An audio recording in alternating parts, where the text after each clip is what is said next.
Solo friends, मैं आशीष आपका स्वागत करता हूं एक और नए और अमेजिंग वीडियो में। तो दोस्तों आज के इस वीडियो में मैं आपको एक 12 इलेक्ट्रिक बोर्ड की कंप्लीट वायरिंग करके दिखाने वाला हूं। वीडियो में अंत तक बने रहिएगा। मैं आपको एक एक स्टेप एक एक वायरिंग एक्सप्लेन करूंगा कि आप जो है कैसे इसे कर सकते हैं। बहुत ही आसान होता है दोस्तों। वीडियो को अगर आप अंत तक देख लेते हैं तो बहुत ही आसानी से आप जो है सीख जाएंगे कि एक इलेक्ट्रिक बोर्ड की वायरिंग जो है कैसे किया जाता है, जिसमें कि 5 स्विच लगे होंगे, एक फ्यूज लगा होगा, एक जो है इंडिकेटर लगा होगा और एक जो है फैन कंट्रोलर लगा होगा, 2 5 पिन सॉकेट लगे होंगे। तो दोस्तों इतने चीज की वायरिंग आपको मैं पूरा कंप्लीट सिखाने वाला हूं इस वीडियो में। तो चलिए इस वीडियो को शुरू करते हैं। और इसे शुरू करने से पहले आपसे एक रिक्वेस्ट है कि अगर आप इस चैनल पर नए हैं तो चैनल को सब्सक्राइब करने के साथ साथ बेल आइकन दबा दीजिए, इस वीडियो को लाइक और शेयर कर दीजिए। हमें इंस्टाग्राम पर भी फॉलो कर लीजिए, इंस्टाग्राम का लिंक आपको डिस्क्रिप्शन में मिल जाएगा। तो चलिए इसको जो है वायरिंग सीखना शुरू करते हैं।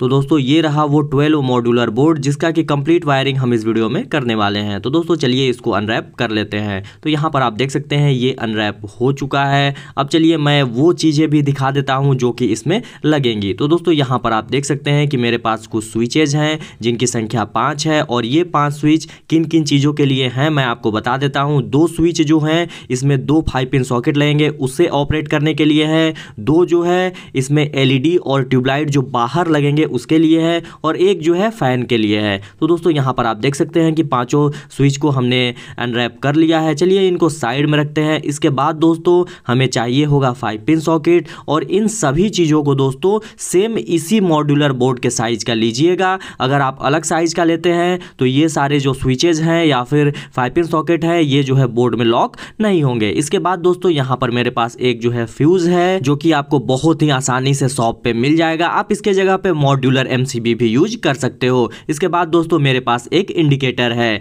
तो दोस्तों चलिए अब आगे बढ़ते हैं। इसके बाद मेरे पास ये एक जो है फैन रेगुलेटर है जिससे आप फैन के स्पीड को अप डाउन कर सकते हो। तो चलिए दोस्तों ये सारे सामान यहाँ पर हो चुके हैं। तो दोस्तों इनके वायरिंग करने के लिए हम यहाँ पर वायर्स लेते हैं। तो आप जो है 1-1 mm के या फिर 0.75 mm के भी वायर्स ले सकते हैं। तो चलिए 1-1 मीटर के वायर जो है हम ले लेते हैं जिससे कि वायरिंग हो जाएगी। तो चलिए दोस्तों इसके ऊपर वाले पैनल को लेते हैं जो हमारा मॉड्यूलर बोर्ड है और अपने अनुसार दोस्तों ये जो हमारा सॉकेट है, स्विचेज है, इसमें जो है लॉक करना शुरू करते हैं। बहुत ही ईजिली यहाँ पर लॉक हो जाएगा, कोई दिक्कत नहीं होगा। तो यहाँ पर आप देख सकते हैं कि एक 5 पिन सॉकेट लगा और यहाँ पर बीच में 2 स्विच लगा देते हैं और उसके बगल में फिर से हम जो है 5 पिन सॉकेट लगा देते हैं। यानी कि बीच वाले दोनों स्विच से अगल बगल के दोनों जो 5 पिन सॉकेट हैं वो ऑन ऑफ होंगे।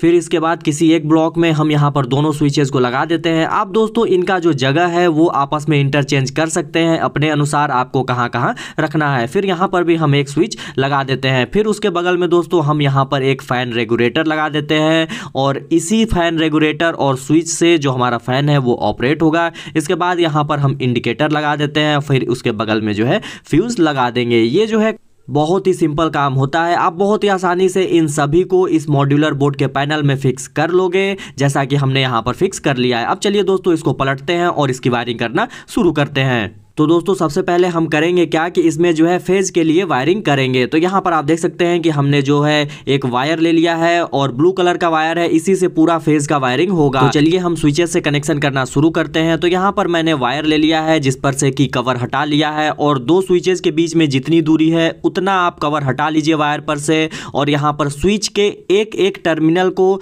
आप कुछ इस तरीके से खोल लीजिए और उसके अंदर जो है वायर को डाल दीजिए और दोनों को जो है एक साथ कनेक्ट कर दीजिए आमने सामने। फिर हम सेम वायर को लेकर आगे बढ़ते हैं और आगे भी आपको 3 स्विच मिलेंगे। 2 स्विच के कनेक्शन हो चुके हैं। यहाँ पर 3 स्विच के बराबर आप जो है वायर को मेजर कर लीजिए। उसके बाद वायर को काट दीजिए और काटने के बाद तीनों स्विच की जितनी दूरी है उतना डिस्टेंस आप कुछ इस तरीके से मेजर कर लीजिए और वायर पर से कवर को हटा लीजिए जैसा कि हम यहाँ पर कर रहे हैं। तो दोस्तों यहाँ पर वायर को कुछ इस तरीके से हमें मोड़ देना है और तीनों स्विच के एक एक टर्मिनल को कुछ इस तरीके से हम ओपन करेंगे उनके स्क्रू को और तीनों स्विच में हम सेम वायर को यहां पर जो है इंटर करा देंगे जैसा कि मैं यहां पर कर रहा हूं। आप देख सकते हैं कि यहां पर पांचों स्विच एक साथ कनेक्ट हो गए हैं लेकिन सिर्फ एक एक टर्मिनल यहां पर कनेक्ट हुआ है स्विच का।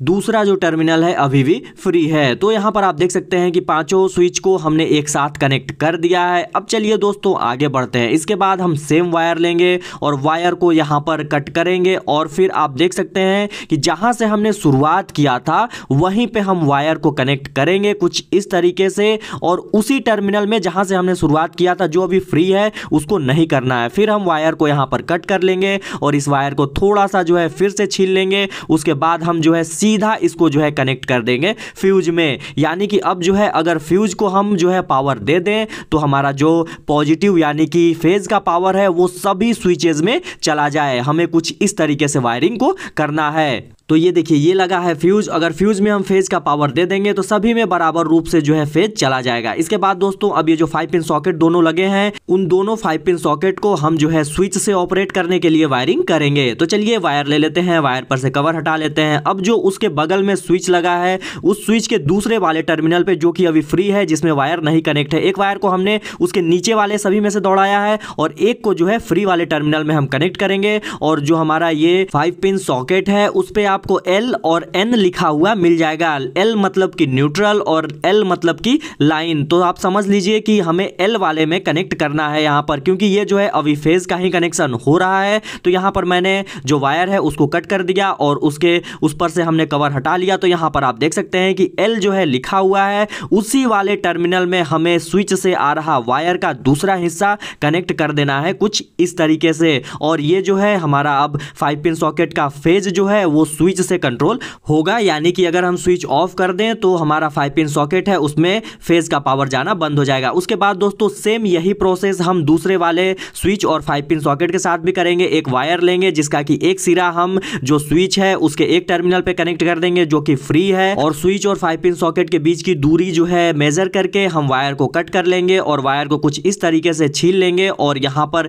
जो हमारा 5 पिन सॉकेट है उसके L वाले टर्मिनल पे वायर का दूसरा सिरा कुछ हम इस तरीके से कनेक्ट कर देंगे जैसा कि मैं आपको दिखा रहा हूं। काफी ही इजी सारे कनेक्शन होते हैं, आप बस देखते जाइए सभी कुछ सीख जाएंगे। इसके बाद ये जो फैन रेगुलेटर है इसको भी हमें स्विच से कनेक्ट करना होगा ताकि स्विच ऑन ऑफ करें तो हमारा फैन जो है ऑन ऑफ हो। तो ये रहा फैन रेगुलेटर, आपको मैं आगे से दिखा देता हूं। ये देखिए ये जो है फैन रेगुलेटर है, उसी के बगल में स्विच लगा है। तो उसी स्विच से हम जो है इसके एक वायर को कनेक्ट कर देंगे कुछ इस तरीके से। तो नीचे वाला जो टर्मिनल है ये जो आप देख रहे हैं फैन रेगुलेटर के बगल वाले स्विच का नीचे वाला टर्मिनल तो हम कनेक्ट किए हैं सीधा सीधा, जिसमें कि फेज आएगा और वही फेज जो है ऊपर भी आएगा जब हम स्विच को ऑन करेंगे। इसीलिए जो हम ये हमारा फैन रेगुलेटर है उसके एक वायर को यहां पे कनेक्ट कर देते हैं ताकि ऑन ऑफ करें तो हमारा फैन भी जो है ऑन ऑफ हो। अब यहां पर आप देख सकते हैं ये जो इंडिकेटर है इसके दोनों वायर को हमें सीधा सीधा जो न्यूट्रल और फेज में देना होगा। तो यहां पर इसके जस्ट बगल में जो फ्यूज लगा है एक वायर हम इसका यहां पे कनेक्ट कर देते हैं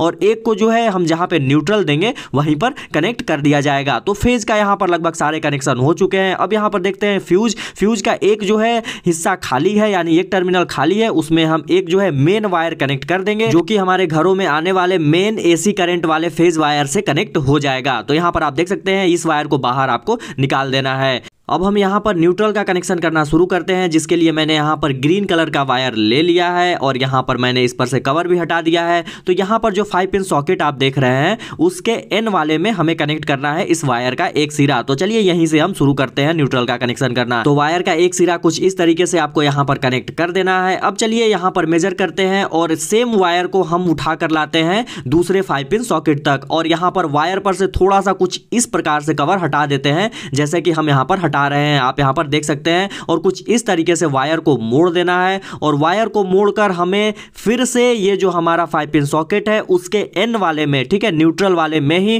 कुछ इस तरीके से कनेक्ट करना है। और ये जो इंडिकेटर है जो कि फ्यूज के बगल में लगा है उसका एक वायर अभी फ्री है जो कि न्यूट्रल के लिए है, उसको हम कुछ इस तरीके से सेम उसी जो हमारा टर्मिनल है उसी में डाल देंगे। तो यहां पर दोनों एक साथ कनेक्ट हो गए हैं। अब चलिए स्क्रू को कस के दोनों को अच्छे से यहां पर फिक्स कर देते हैं। तो होगा क्या कि जो जो हमारा न्यूट्रल का पावर है वो जो है इंडिकेटर में अब चला जाएगा और यहाँ पर 5 पिन सॉकेट है उसमें भी चला जाएगा। तो दोस्तों यहाँ पर 3 स्विच तो इंगेज हो गए, एक फैन के लिए, 2 5 पिन सॉकेट के लिए। अब 2 स्विच यहाँ पर फ्री हैं। इन दोनों में आपको मान लीजिए कि एक में ट्यूबलाइट कनेक्ट करना है, एक में एलईडी कनेक्ट करना है। तो उन दोनों के फेज वायर को आप लाकर स्विच में कनेक्ट कर दीजिए और न्यूट्रल वायर को जो यहाँ पर ग्रीन वायर कनेक्ट हुआ है 5 पिन सॉकेट में जो कि न्यूट्रल का है, दोनों को कॉमन करके एक ही जगह कहीं भी कनेक्ट कर दीजिए और आपका जो एलईडी और ट्यूबलाइट है दोनों यहीं से ऑपरेट होने लगेंगे। तो वायरिंग काफी ही सिंपल है। आई होप कि आपको समझ में आया होगा। तो दोस्तों यहाँ पर जो आप देख रहे हैं 2 मेन वायर बाहर की तरफ निकले हैं जो कि ब्लू और ग्रीन हैं। इन दोनों वायर को आप निकाल दीजिएगा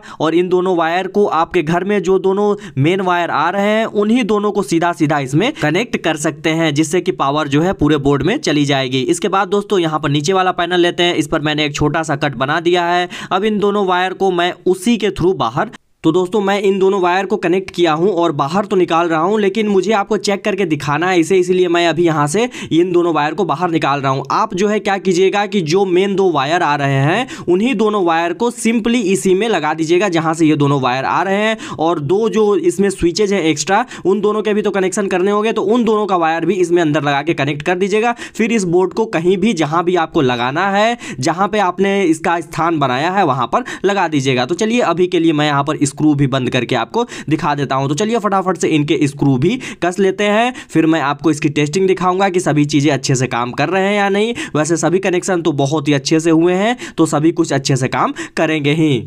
तो मैंने इस बॉक्स को स्क्रू से बंद कर दिया जो कि इसी के साथ मिला हुआ था। यहाँ पर आप देख सकते हैं कि इसके स्क्रू के ऊपर लगाने के लिए कैप भी जो है मिला हुआ है, इसको आप लगा सकते हैं। बोर्ड थोड़ा सा और सुंदर लगने लगेगा। तो यहाँ पर मैं लगा नहीं रहा हूँ क्योंकि अभी जो है मुझे खोलना ही है। तो दोस्तों यहाँ पर चलिए यहाँ पर चेक कर लेते हैं। तो एक्सटेंशन बोर्ड में मैं यहाँ पर दोनों वायर को लगाता हूँ और यहाँ पे आप देख सकते हैं कि जो इंडिकेटर है वो जलने लगा, यानी कि हमारे बोर्ड तक जो पावर है वो प्रॉपर रूप से पहुँच रहा है। तो दोस्तों यहाँ पर हमने एक फ्यूज भी लगाया है जिसको निकालने पर पूरा का पूरा यहाँ पर इलेक्ट्रिसिटी कट आउट हो जाएगी। तो यहाँ पर आप जो है एमसीबी भी लगा सकते हो। तो चलिए दोस्तों आगे बढ़ते हैं और इसको जो है चेक कर लेते हैं कि सभी 5 पिन सॉकेट में अच्छे से पावर आ रहा है कि नहीं। तो यहाँ पर आप देख सकते हैं कि यहाँ पर पावर आ रहा है और स्विच से ऑपरेट भी हो रहा है, मतलब कनेक्शन सारे एक्यूरेट हुए हैं। आई होप दोस्तों आपको ये जो प्रोसेस है वो समझ में आया होगा। अगर आपको ये वीडियो अच्छा लगा हो, इससे कुछ सीखने को मिला हो, तो इस वीडियो को लाइक कीजिए, हमारे चैनल को सब्सक्राइब कीजिए। मिलते हैं कैसे ही नए और अमेजिंग वीडियो में, तब तक के लिए अपना और अपनों का ख्याल रखिए। जय हिंद।